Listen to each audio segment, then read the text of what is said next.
Salmo de número 103. Assim diz o Senhor. Salmo de Davi. Bendize a minha alma ao Senhor, e tudo que há em mim bendiga ao seu santo nome. Bendize a minha alma ao Senhor, e não te esqueças de nenhum só de seus benefícios. Ele é quem perdoa todas as tuas iniquidades, quem sara todas as tuas enfermidades, quem da cova redime a tua vida e te coroa de graça e misericórdia, quem farta de bens a tua velhice, de sorte que a tua mocidade se renova como a da águia. O Senhor faz justiça e julga a todos os oprimidos. Manifestou os seus caminhos a Moisés e os seus feitos aos filhos de Israel. O Senhor é misericordioso e compassivo, longânimo e assaz benigno. Não repreende perpetuamente, nem conserva para sempre a sua ira. Não nos trata segundo os nossos pecados, nem nos retribui consoante as nossas iniquidades. Pois quanto o céu se alteia acima da terra, assim é grande a sua misericórdia para com os que o temem. Quanto dista o Oriente do Ocidente, assim afasta de nós as nossas transgressões. Como um pai se compadece de seus filhos, assim o Senhor se compadece dos que o temem, pois ele conhece a nossa estrutura e sabe que somos pó. Quanto ao homem, os seus dias são como a relva, como a flor do campo, assim ele floresce. Pois soprando nela o vento desaparece, e não conhecerá daí em diante o seu lugar. Mas a misericórdia do Senhor é de eternidade a eternidade sobre os que o temem, e a sua justiça sobre os filhos dos filhos, para com os que guardam a sua aliança e para com os que se lembram dos seus preceitos e os cumprem. Nos céus estabeleceu o Senhor o seu trono, e o seu reino domina sobre tudo.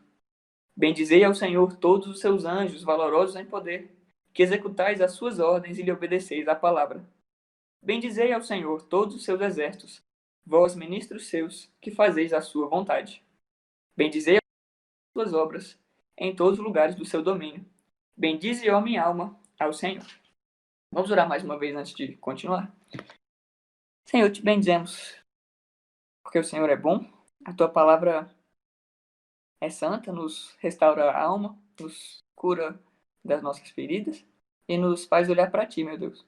Que por meio dela possamos perceber a tua majestade, percebemos o teu rosto e a tua face gloriosa na face de Cristo, e que através dela sejamos confortados, reanimados, corrigidos e dirigidos, Senhor, para que possamos caminhar rumo a Jerusalém que desce do céu, com fé, esperança e amor renovados em nossos corações. Sê conosco, ilumina-nos pelo teu Santo Espírito e dá-nos graça da tua parte. Em nome de Jesus aqui eu oro, agradecido. Amém.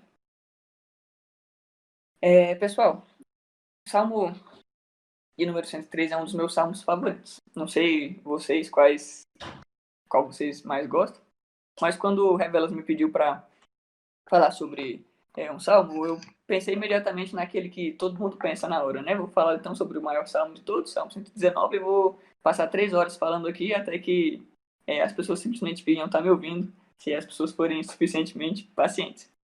É claro que vocês devem ter ouvido essa piadinha já outras vezes. Ninguém perde a oportunidade de fazer uma piadinha sobre o Salmo 119, tipo, qual a Bíblia, né? Rapidamente alguém Salmo 119, porque é um salmão de cento e tantos versículos. Essa daí é uma das clássicas. Mas o Salmo 103 é um pouquinho diferente. Eu diria que o título seria Razões para Louvar ao Senhor. E eu vou pedir para vocês acompanharem comigo, porque a gente vai seguir aos pouquinhos dentro de todo o Salmo. Mas eu vou resumir, como bom presbiteriano que sou, os 3 pontos que a gente vai trabalhar na mensagem de hoje. Então, o primeiro ponto que a gente vai aprender nesse Salmo hoje é que o Senhor nos chama a adoração por inteiro, ou seja, nós devemos louvar com tudo aquilo que somos. Nós devemos louvar ao Senhor por causa daquilo que Ele é e daquilo que Ele faz, ou seja, devemos nos lembrar de quem Deus é. E devemos louvar ao Senhor em comunidade, junto com os nossos irmãos e com toda a criação. Então, a primeira parte do nosso salmo a gente consegue ver nos versos 1 e 2. O salmista ele começa a aprender, às vezes, na igreja ou na vida cristã de vocês. Parece que falta um certo ânimo para adorar o Senhor ou para bendizer o Senhor. Isso talvez seja um pouco mais comum nesse tempo de pandemia. A menor quantidade de sol que a gente toma, a falta de caminhada, talvez a falta de exercício, esse contato com outras pessoas, podem fazer com que o nosso coração às vezes fique meio deprimido. E quem sabe até um pouco distante de Deus. Como que às vezes a gente se pergunta por motivos, por razões para que a gente pudesse adorar o Senhor. Eu acho que esse salmo é muito propício nesse momento que a gente passa, então, para que a gente possa ver algumas das principais razões que a gente tem para adorar o Senhor. E eu vou dar um spoiler para vocês de que essas razões não são poucas. O salmo ele elenca mais razões do que eu conseguiria trabalhar aqui com o tempo que a gente tem hoje. Mas é interessante que antes do salmista chamar outras pessoas a louvar, ele chama a si mesmo. Ele fala com a própria alma. Não sei se vocês conversam sozinhos. Talvez vocês possam me achar um pouco estranho, mas tantas vezes eu converso comigo mesmo. Toda sorte de pensamentos, especialmente no chuveiro. Você fica remoendo as coisas no dia a dia, ou no final do dia, enfim. E não é sempre que eu viro para mim mesmo e me chamo a bendizer ao Senhor, a louvar o Senhor.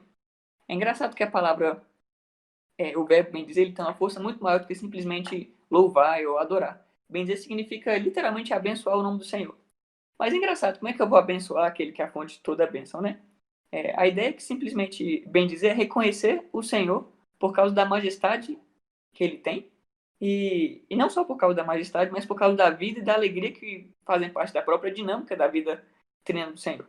A gente adora um Deus trino, um Deus que é eternamente alegre, que criou todas as coisas por causa da sua alegria. O que significa que quando o salmista chama a si mesmo para bendizer ao Senhor, ele chama a reconhecer o Senhor como alguém que é bom e digno de ser adorado, digno de ser louvado. Então é por isso que ele começa o salmo e abre nos chamando, e abre chamando a própria alma para que ela adore ao Senhor.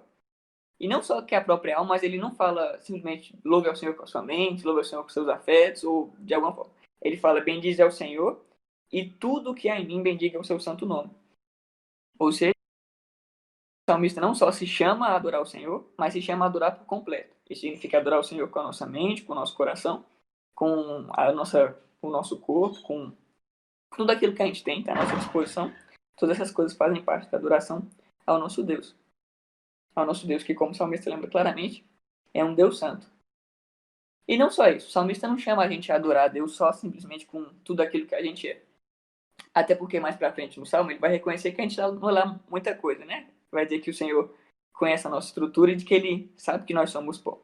Mas ainda assim o Senhor ele gosta de receber a nossa adoração e é fonte de toda alegria, fonte de toda a vida e não há nada melhor do que a gente poder adorar o Senhor. Então o primeiro chamado nessa nossa enumeração de razões para louvar o Senhor é porque no próprio ato de sermos chamados à adoração da nossa própria parte mesmo, nós somos chamados a reconhecer que o Senhor é um Deus alegre no qual nós devemos buscar comunhão, ou seja, devemos bendizer ao Senhor, não simplesmente louvar ou adorar, mas bendizer ao nome do nosso Deus e fazer isso com todo o nosso ser, com tudo aquilo que a gente é e com tudo aquilo que a gente tem. O segundo aspecto que a gente precisa notar para fazer isso é que a gente deve sempre ter em mente quem Deus é.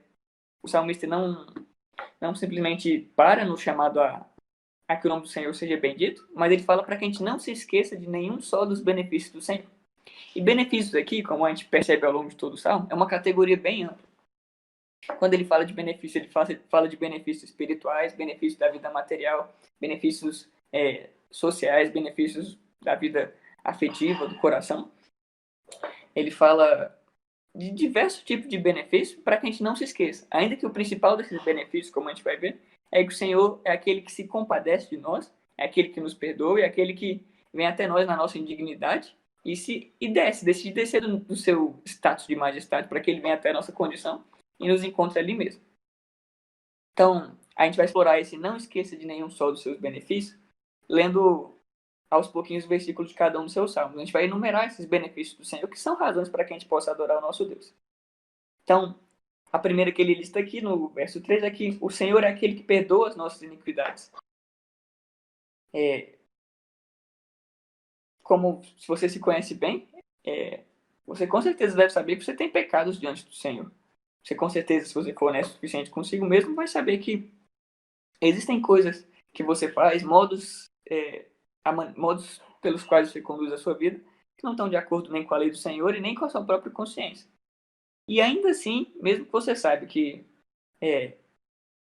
de algum modo você está afastado de Deus, seja de modo que você considera totalmente grave, seja daquilo até que você acha que é superficial, e que a palavra de Deus não considera superficial, ainda assim o Senhor, por meio desse salmo, ele mostra que nós devemos bendizer ao Senhor porque ele perdoa as nossas iniquidades.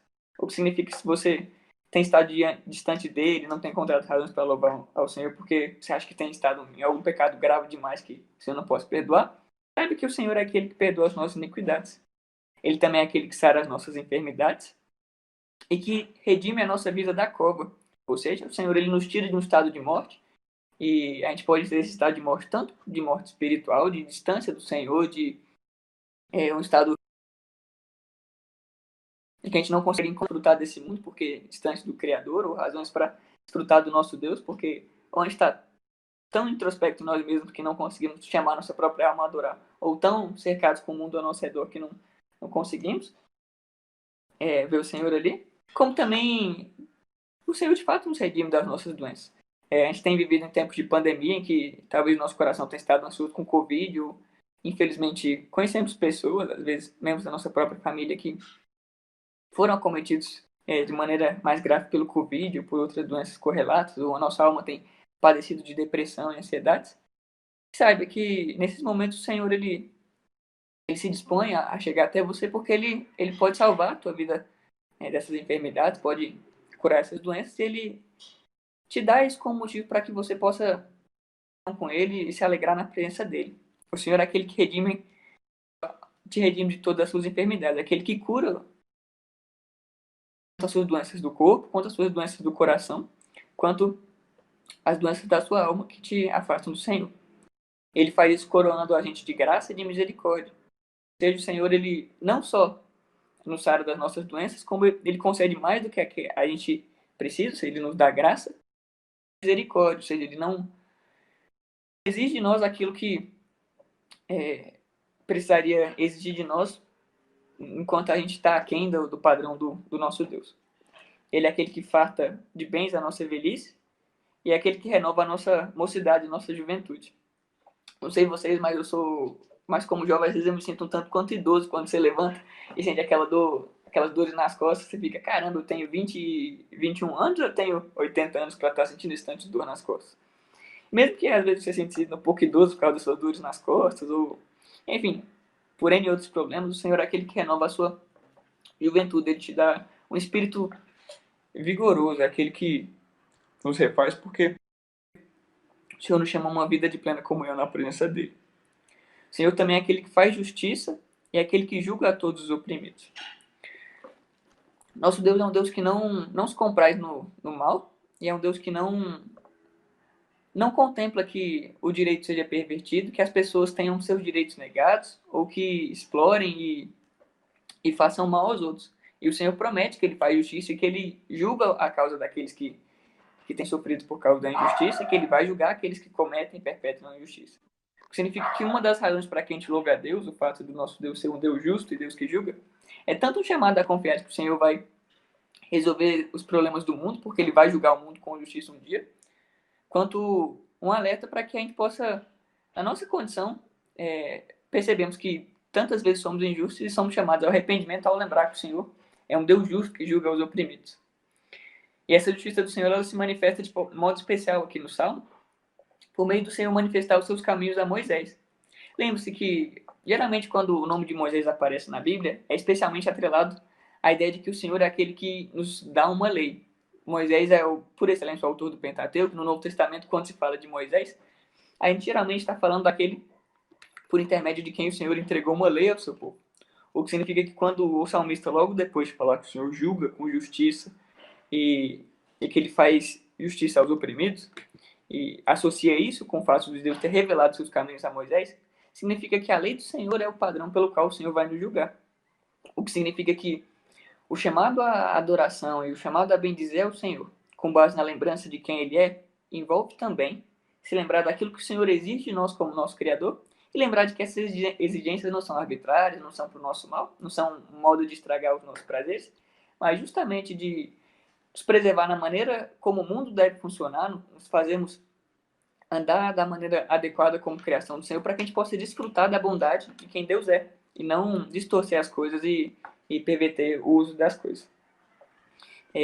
Acho que a maior parte das coisas funciona bem quando funcionam do jeito que elas foram criadas para ser. Eu não recomendaria você cortar um pedaço de pudim usando seu smartphone.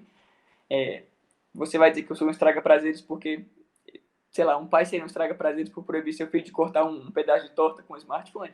Eu acho que não é como se as leis do Senhor fossem algo arbitrário, mas são garantias de que ele é santo e que ele vai julgar o mundo com justiça um dia.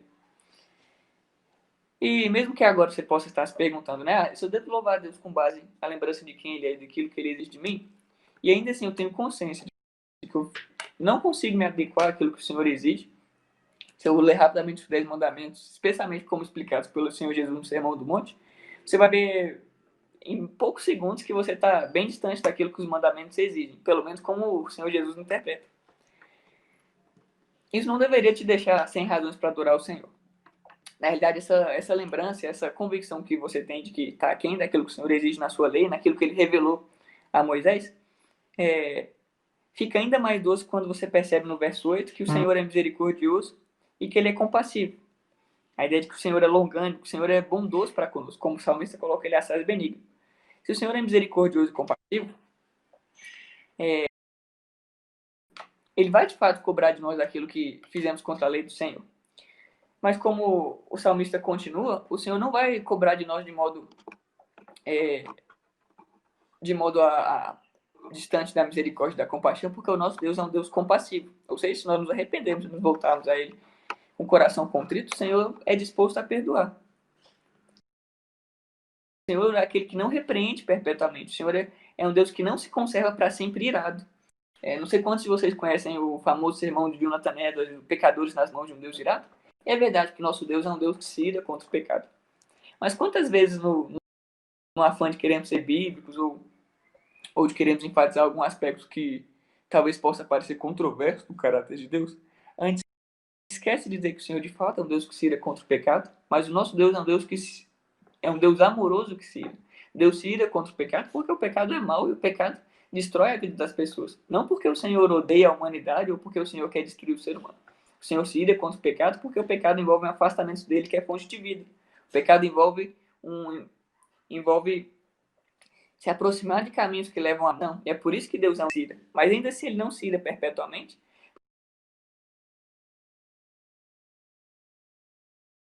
em Cristo Jesus, a gente tem ainda mais certeza disso, porque como o apóstolo Paulo fala, Deus se dispôs a reconciliar consigo mesmo o mundo, reconciliou com ele mesmo antes que, quando nós ainda éramos pecadores e inimigos dele. Ou seja, o Senhor decidiu restaurar todas as coisas, ele fez isso no Senhor Jesus, que assumiu uma natureza verdadeiramente humana, obedeceu a lei no nosso lugar e nos tirou debaixo do domínio do diabo, do pecado, da morte, por meio da sua morte, da sua ressurreição, e hoje intercede por nós à direita do Senhor. O fato dele ter feito isso antes que a gente pudesse chegar a Deus é um indício claro de que Deus é um Deus que não se ira perpetuamente e que está disposto, e desde toda a eternidade se propôs a resgatar o povo para si, a restaurar a imagem dele na humanidade. Ele fez isso por meio do seu Filho. Assumiu a nossa natureza. O Senhor não nos trata segundo os nossos pecados, nem nos retribui consoante as nossas iniquidades. Ficou misericórdia, nunca mais vou poder orar com alguma segurança no meu coração, porque certamente o Senhor vai me punir e vai me fulminar aqui agora. Eu merecia que caísse um raio na minha cabeça nesse exato momento e eu parasse de viver e de existir nesse exato instante. Isso pode parecer um pouco dramático para alguns, mas quando a gente tem uma real convicção da gravidade do nosso pecado, é bem comum com que a gente se sinta dessa forma. E assim o Senhor fala que Ele não vai nos tratar segundo os nossos pecados. Não é porque você merece que caia um raio na sua cabeça naquele instante que significa que Deus vai jogar um raio na sua cabeça naquele instante. Como o verso anterior falou, o Senhor é longânimo, ou seja, o Senhor é paciente e está disposto a nos perdoar se a gente chegar a Ele de modo verdadeiramente arrependido e contrito. E por que Ele faz isso? A explicação do salmista no verso 11 é porque do mesmo tanto que o céu dista da terra, e na época do salmista, vamos lembrar, ele provavelmente achava que a terra era plana e o céu não era lá tão distante, a gente sabe que a vastidão do céu e a vastidão do universo são muito maiores do que o salmista sequer faz ideia. Ele diz que ainda assim, a misericórdia do Senhor é tão grande quanto o céu se alteia acima da terra. E você não fica impressionado com as distâncias colossais da nossa galáxia? Imagina então as distâncias do universo inteiro com relação ao nosso pequeno pontinho no cosmos com relação à Terra. E é isso que o salmista está comparando a misericórdia do Senhor. E a misericórdia dele para aqueles com que o temem. nos reconciliou consigo mesmo, porque ele afastou de nós as nossas transgressões. Ele diz assim como o Oriente dista do Ocidente. E a gente sabe que o Senhor afastou essas nossas transgressões por meio do sacrifício perfeito de Cristo. Assim como os sacrifícios do Antigo Testamento envolviam o derramamento de sangue, e porque a vida estava no sangue, e a vida derramada no sangue deveria expulsar e afastar os poderes da morte e da destruição que queriam desfazer o universo. Quanto mais o sangue do próprio Filho de Deus tem o poder de afastar as transgressões e o poder da morte de nós. Nosso Deus faz isso porque ele é como um pai que se compadece dos seus filhos. E mais uma vez salmista, porque assim o Senhor é com aqueles que o temem. Ele faz isso porque ele sabe que a gente nunca conseguiria voltar ao nosso Deus. De novo, a gente está aqui elencando razões para trazermos a memória para que a gente possa adorar o Senhor. O Senhor nos dá todas essas razões e enfatiza o seu amor para conosco, enfatiza que ele é um Deus que perdoa, que é um Deus justo, que é um Deus paciente, porque ele conhece a nossa estrutura e sabe que nós somos pouco. Agora há pouco eu falei que provavelmente alguns de vocês devem estar com o coração um tanto deprimido, um tanto ansioso. Mas lembre-se, o Senhor sabe da sua estrutura, ele sabe da sua condição, ele não está ignorante da situação do seu próprio coração, de como você tem se sentido, especialmente se você estiver isolado, longe de família, longe de amigos, há muito tempo sem ir para a igreja por causa desse período de pandemia. E ainda assim, mesmo sabendo que você é pó, assim como o Senhor Jesus certa vez disse que ele não vem para esmagar a cana quebrada ou apagar o pavio que fumega. Imagina o pavio que fumega, é mais ou menos quando você tem aquela velhinha de aniversário quase morrendo, aí a pessoa vai lá, molha o dedo na boca e apaga de uma vez. O Senhor não é assim, não é como se a gente estivesse no nosso último suspiro, ele vai lá e apaga de uma vez. Ele conhece a nossa estrutura e é compassivo. Ele sabe que a gente é como a relva, como a flor do campo. Ele sabe que a gente é passageiro. Afinal, ele criou a gente desse jeito. E ainda assim, ele reconhece que nós somos glória da criação dele, porque somos imagem dele. E conhecendo a nossa estrutura que somos pó, ele vem e é compassivo para conosco. E apesar da gente ser temporal, olha o contraste que o Salmo faz entre a nossa temporalidade, a nossa finitude, com a misericórdia do Senhor. Enquanto a gente passa como a relva do campo, como que soprando nela desaparece com o vento, o verso 17 diz que, apesar disso, a misericórdia do Senhor é de eternidade e eternidade sobre aqueles que o temem, e a justiça dele, os filhos dos filhos, para com aqueles que guardam a sua aliança. Você pode ser finito e temporal, mas a misericórdia do Senhor dura desde a eternidade para sempre. Isso significa que não só a nossa finitude um dia vai passar, porque o nosso corpo, mesmo que perecível, ele ainda assim foi feito para comunhão eterna com o Senhor, e essa comunhão ela é alcançada por meio de se achegar com fé ao Filho de Deus, ao nosso Senhor Jesus. Como essa misericórdia e essa reconciliação, elas são prometidas não só para essa vida, mas para a vida do povo. Ainda que o salmista não fale aqui com todas as letras e nem insinue isso, a gente sabe que esse tipo de coisa está garantida por causa da esperança da ressurreição. E eu diria que isso é uma esperança ainda maior para a gente poder adorar o Senhor, porque a esperança da ressurreição envolve a cura de tudo aquilo que nos afasta de Deus nesse momento, mas tudo aquilo que afeta o nosso corpo agora, tanto as doenças quanto a mortalidade, seja de ente querido, seja do nosso próprio corpo. O Senhor vai restaurar o nosso corpo porque Cristo ressuscitou dentre os mortos. Ele vai fazer isso para aqueles que guardam a sua aliança.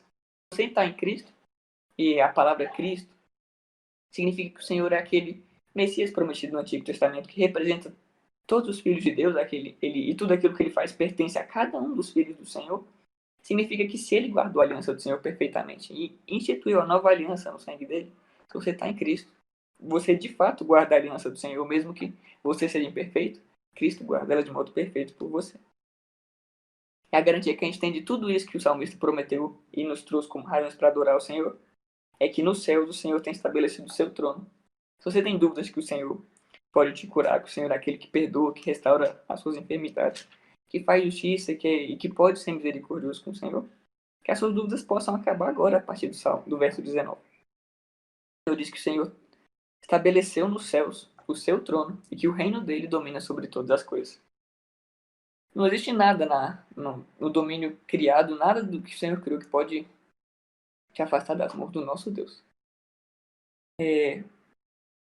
Essas foram as razões que o salmista nos deu para adorar o Senhor. Então o salmista começa dizendo, chamando a si mesmo para adorar o Senhor, o que envolve uma renovação da disposição do coração, mas fazer isso com todo o ser dele. ele dá razões, ele dá motivos concretos para que a alma dele, para que ele por inteiro possa adorar o Senhor. E ele, no final do verso, ele volta, e não fala só com a alma dele agora, a partir do verso 20. Ele fala também com o resto da criação do Senhor. Ele fala com os anjos do Senhor, ele fala com os exércitos, os ministros do Senhor. Diz que não só ele deve adorar o Senhor, mas que todos esses a quem ele se dirige devem adorar o Senhor, porque o Senhor é majestoso e tem no céu estabelecido o trono. Ou seja, nós devemos adorar o Senhor por inteiro, nós devemos adorar o Senhor nos lembrando de quem Ele é e devemos adorar o Senhor em comunidade, junto com todas as obras do Senhor, com toda a criação do Senhor. A gente deve adorar o Senhor com seus anjos, a gente deve adorar os nossos irmãos e reconhecer que não só a gente, mas o resto da criação inteira adora e reconhece o Senhor como um Criador. A criação adora o Senhor e reconhece como Criador, e esses motivos não me parece que servem só para o salmista. Isso dá uma pista muito grande que o Senhor não vai redimir só os nossos corpos, não vai redimir só admitir toda a ordem criada. Como que a herança dos filhos de Deus, aqueles que guardam a aliança, na linguagem do salmista, é muito maior do que simplesmente ter os pecados perdoados agora. Mas é ter os pecados perdoados agora e no porvir, e poder desfrutar dessa realidade de comunhão com Deus, que o ato de bem dizer ao Senhor, reconhecer o Senhor como um Deus alegre, com quem nós queremos e devemos entrar em comunhão, é uma realidade perpétua que vai ser desfrutada não de modo solitário, mas com nós irmãos e para toda a eternidade. A nossa conclusão, então, de tudo isso, com base em tudo isso que a gente viu de quem é o Senhor, é que, de fato, nosso Deus é majestoso, é digno. A gente tem algumas aplicações que a gente pode extrair de forma muito mais concreta desse salmo. A primeira delas é: não reclame em tempos de pandemia. Se você não tem razões para adorar o Senhor, que agora você possa ter razões ainda maiores que se você não tinha antes, que agora elas estejam assentadas no seu coração. Por que não devemos reclamar? Bom, se você tem um Senhor que faz todas essas coisas e te chama a adorar e a bem dizer, ou seja, a chamá-lo de bem-aventurado, de Deus bendito, e a participar dessa vida de alegria dele, não existe motivos para reclamar daquilo que o Senhor tem feito, mesmo que às vezes seja difícil adorar o Senhor com paciência. Mas lembre-se que o Senhor é paciente para conosco, de forma que a gente deve esperar no Senhor e confiar nele, bendizendo o nome do nosso Deus. A segunda aplicação que eu acho que é mais prática é que a gente deve se empenhar em adoração. Talvez você tenha ficado alguns meses sem ir para a igreja, porque, enfim, por razões pandemia, enfim, situação complicada de poder ter muita gente num lugar específico, mas não negligenciar a adoração do Senhor.